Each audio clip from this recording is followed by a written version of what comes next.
Hello hello करिब 10 वर्षपछिको धान कटाइ जुम्लाको मार्सी अर्गानिक चामल हाम्रो यहाँ कटाइ हुँदैछ। सबैजना यहाँ काटिराख्नु भएको छ हाम्रो बारीमा।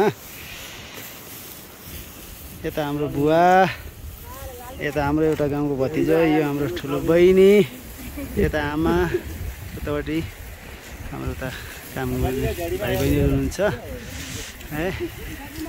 एकदम रमाइलो भइराखेको छ। कम त रमाइलो छ। यही हेर्नु सबै मार्सी चामल हो। मार्सी धान काट्ने काम सुरु भइराखेको छ आजदेखि।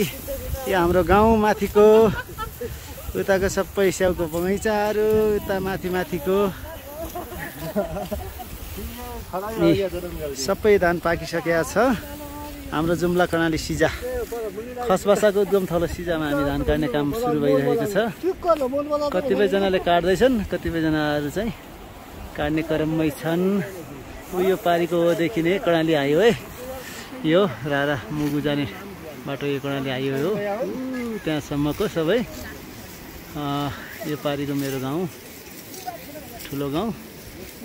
यतापट्टि भनेको उता माथि लुड्कुको माथि टुप्पो, उता लाहार्ज, उता ओखरपाटा हुँदै हाम्रो यो बोता जाने बाटो, उताको चाहिँ मकरीबाडा भन्ने बारकोटेबाडा, यताको बडुलबाडा। हाम्रो यो ठुलो देखेको रुख छ। यो हाम्रो परबाजे लगाउनु भएको लगभग 100 वर्षभन्दा पनि बढी पुरानो रुख।